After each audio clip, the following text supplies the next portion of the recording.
Khongjang matam khara handokpiu CM Manipurda hojik thokliba wathok asiga mari leinana Coordinating Committee on Manipur Integrity Cocomi na hojik changsiliba khongjang matam khara handokpiu haina Chief Minister Yumnam Khemchana phongdokre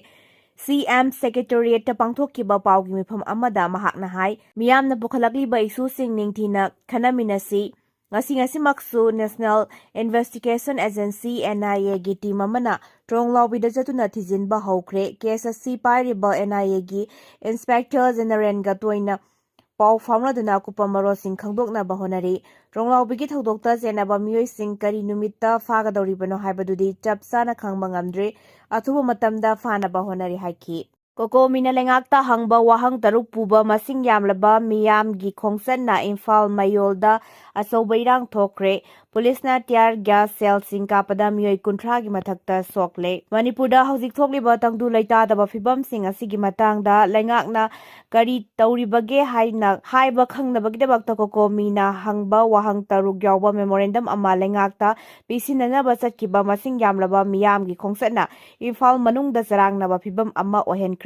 Khongjang changsiliba singa police ka mungnabada khongjang loi kunthra gi mathakta sokna Janims yauna tongan ba hospital singda laikatnari Cocomi na mangjongna laukthokhiba matung inna ngasi tha asigi kunmanga nungthil pung ama tarakpa duwaida laikai digi nupi amasung nupa kaya marumna lambida thoknarakhi masing yamlaba miyam aduna kaisampat masin palace compound masin Khurai lamlong kaithel uripok masin moirang khomna singba sensitive area ni haina laukthokhiba mayada pairaga leinarakhi yamdaba miyam aduna Cocomi gi wahang sing yawba placard sing painaki nupi singna bakokta kok gate khwangda khwang gate setuna soba ihau amagi damakta mathang thomjinnarakhi miyamna pamlibadi Chief Minister gi bangloda thomjinbaduni adubu Cocomi gi firap ki matunginadi police na thingba mafamduda leiraga miyoi ahum mari khangatlaga wahangse sing adu lengakta pisilurabani adubu miyam gi marakta gi kaya amana irang kaya kanna sagalakuna makoi nampuda janglagani haibagi fibam yaunarakhi Cocomi gi lampen pata leiba office tagi khongsa lakpa khongjangloi singna Rims road ta laklaga nagamapal tarakhi nagamapal dagi khwairambal kaithen manungda janglaglaga kanglagi maning thangba santhong maya pada police na thatlaga thamki mafam madudagi Cocomi gi naha ahum khak khangatlaga Chief Minister gi office ta chatkhi amasung makhoi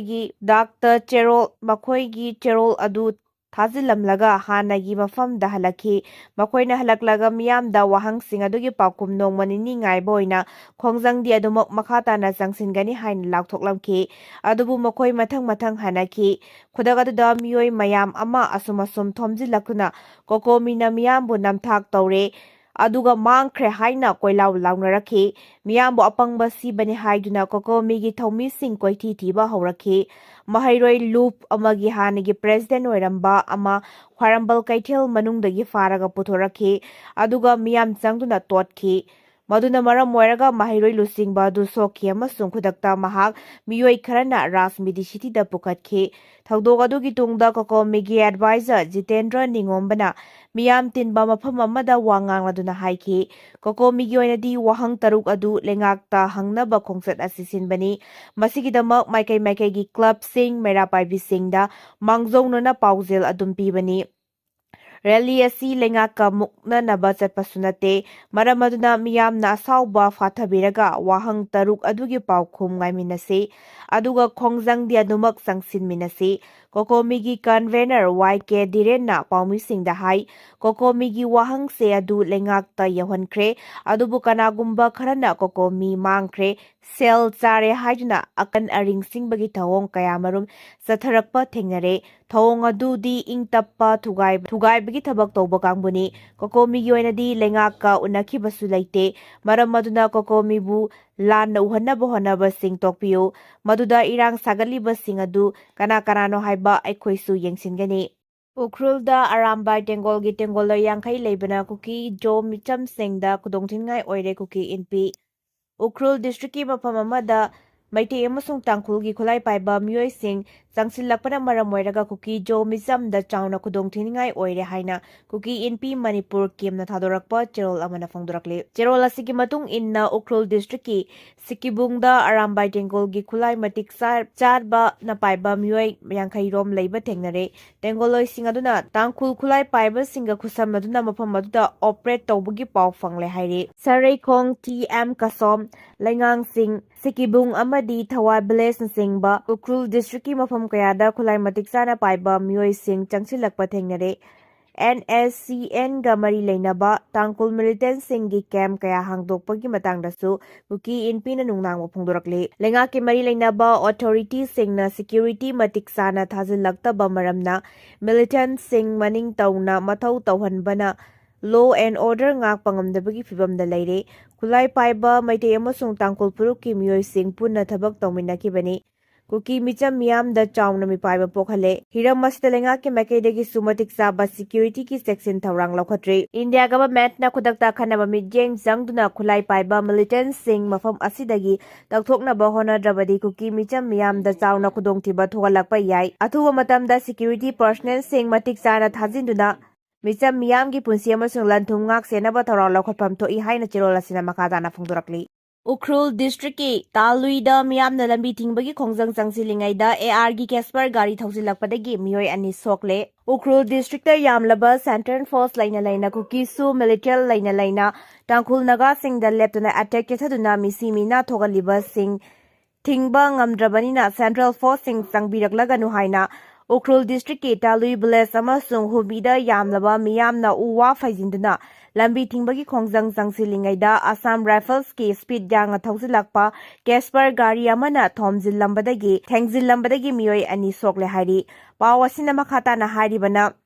Nungthil pung amarom taba matamda Talui village ki singkhong ki jagada yamlaba nupi sing aduna lambi aduda sat awak sing thingnabagi damakta uwa faijinduna barricade sing semki loinana barricade sing adugi mamangda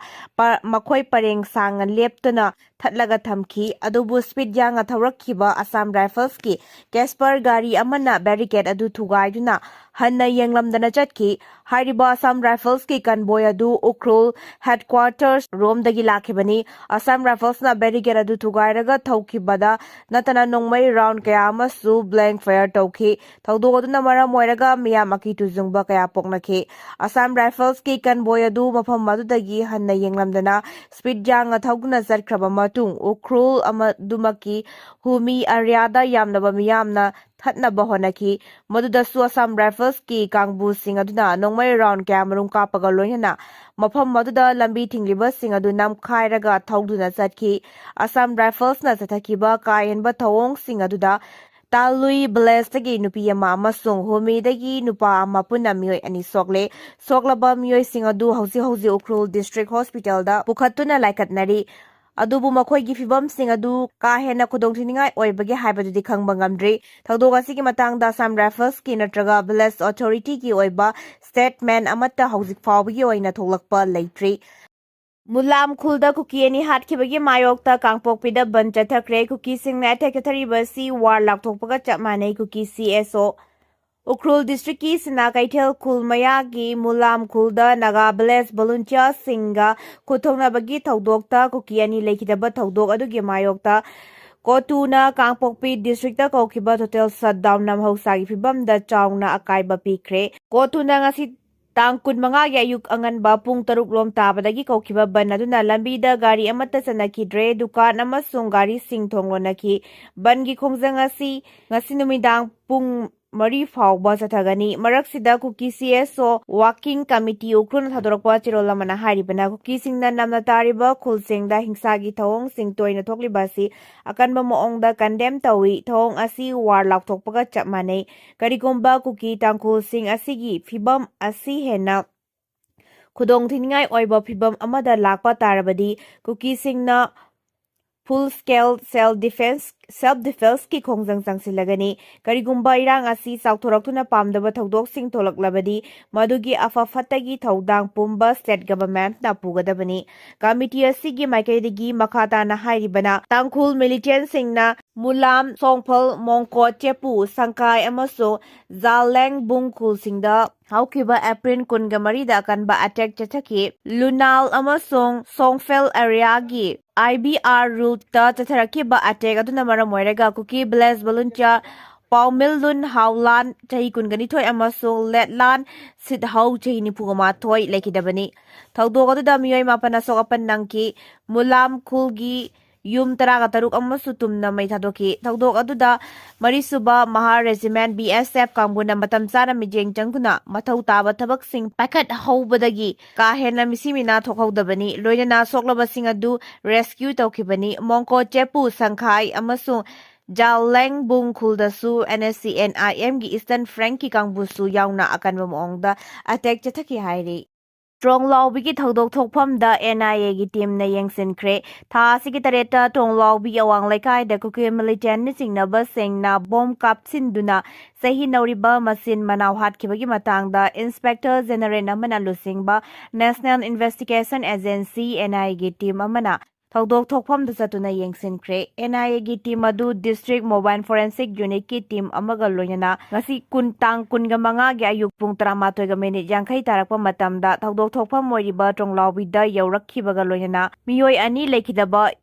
yum aduda sangduna thodok adugi matangda yengsinbaga loinana thijinbagi thabak chathari mafam adudagi makhatana Gelmonda leiba CRPF ki post asu chatuna